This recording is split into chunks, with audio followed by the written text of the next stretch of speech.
Bonjour, je suis le docteur Philippe Klein. Je vous parle depuis Wuhan, où nous avons subi cette terrible épidémie de coronavirus.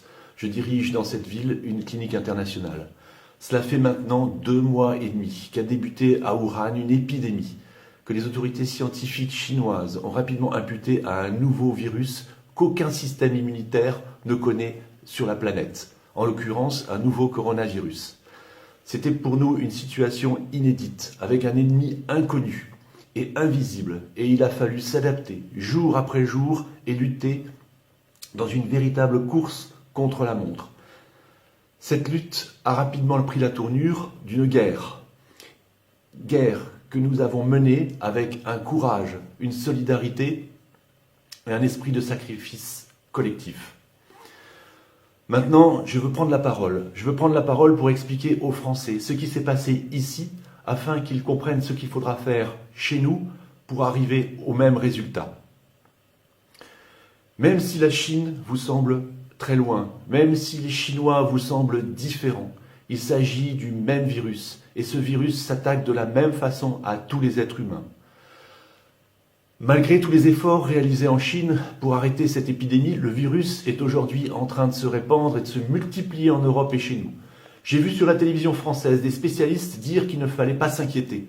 Alors que la situation se détériore rapidement maintenant en France, ils se rappelaient, ces spécialistes, tout à coup, que le virus était passé par la Chine, que l'épidémie était maintenant finie en Chine et qu'il allait en être de même en France, peut-être sans trop rien faire. Alors, il s'agit là d'une méconnaissance totale de ce qui a été fait ici à Wuhan et dans le Roubaix, de cette guerre implacable qui a été organisée contre le coronavirus dans l'optique de protéger la Chine continentale et le monde, d'éviter une surmortalité et de permettre aux habitants de reprendre une vie normale, une vie sociale normale le plus rapidement possible. Écoutez-moi bien, les Chinois vont gagner cette guerre. Ils vont gagner cette guerre contre la montre en 3 mois. Mais il faut que vous sachiez à quel prix. Vous devez absolument le savoir. Les premières alertes d'une probable épidémie à Wuhan sont arrivées fin décembre 2019. Puis les cas ont augmenté jour après jour pour s'accélérer après que l'on ait eu l'annonce que la transmission pouvait être entre les êtres humains. Les autorités chinoises, elles ont alors réagi en mettant en quarantaine la province du Hubei, où se situe la ville de Wuhan. Ça veut dire mettre en quarantaine 56 millions de personnes. Ils l'ont fait le 23 janvier 2020. Au début, il s'agissait d'arrêter les transports en commun, les commerces, fermer les gares et fermer l'aéroport international, fermer les frontières de la province. En ce qui concerne les écoles, fort heureusement, elles étaient déjà fermées depuis plus de 2 semaines, car nous étions au moment du Nouvel An chinois. Les gens pouvaient à ce moment-là toujours se déplacer pour aller s'acheter à manger ou bien pour se promener. Pour nous, les médecins, il fallait absolument s'adapter à cette nouvelle situation. Nous manquions de masques, nous manquions de protection, nous manquions de lits. À ce moment, la prise en charge des patients présentant des symptômes peu marqués, c'est-à-dire 85% des personnes dans le cadre de cette infection, étaient confinés à leur domicile. À la mi-février, les autorités chinoises ont constaté que toutes ces mesures étaient insuffisantes. L'épidémie n'était pas contrôlée après 3 semaines de quarantaine. Et donc, il fallait absolument intensifier la guerre. Et c'est à ce moment-là que les autorités chinoises ont pris 2 mesures radicales qui ont changé le cours des choses. 2 mesures radicales qui ont permis de finalement contrôler en 4 semaines l'épidémie. La première chose a été qu'ils ont imposé un confinement strict à toute cette population de 56 millions de personnes, c'est-à-dire la nécessité de rester dans ces appartements. Et ceci a été permis parce qu'il y a eu une solidarité autour d'une chaîne logistique pour alimenter toutes ces personnes, pour leur apporter à manger.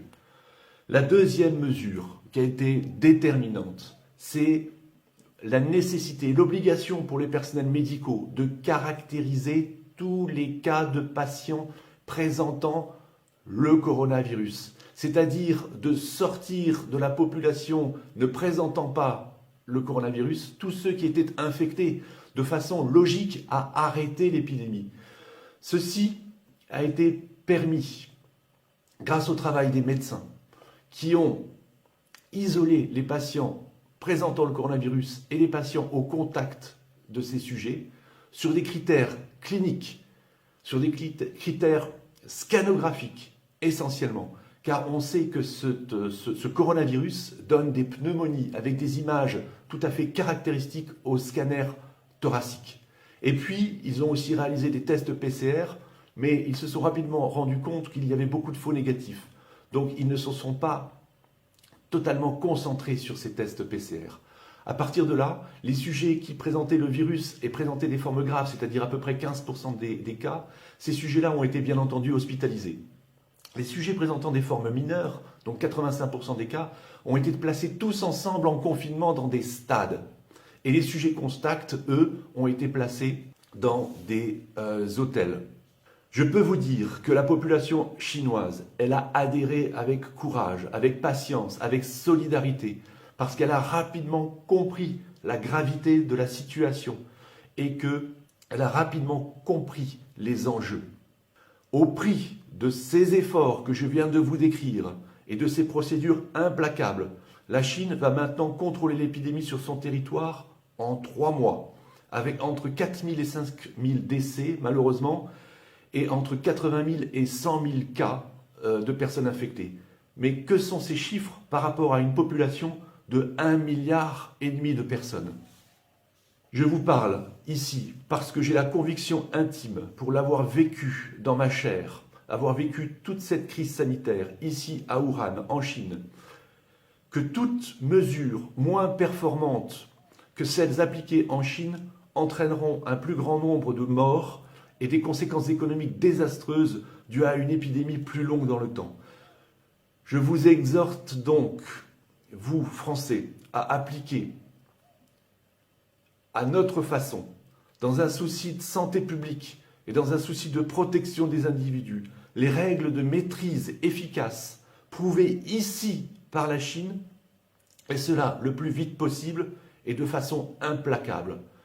J'ai une pensée énorme pour les patients qui souffrent en France, pour mes collègues médecins et les infirmières, ainsi que pour toute la population. Je vous soutiens de tout mon cœur parce que je suis passé par là.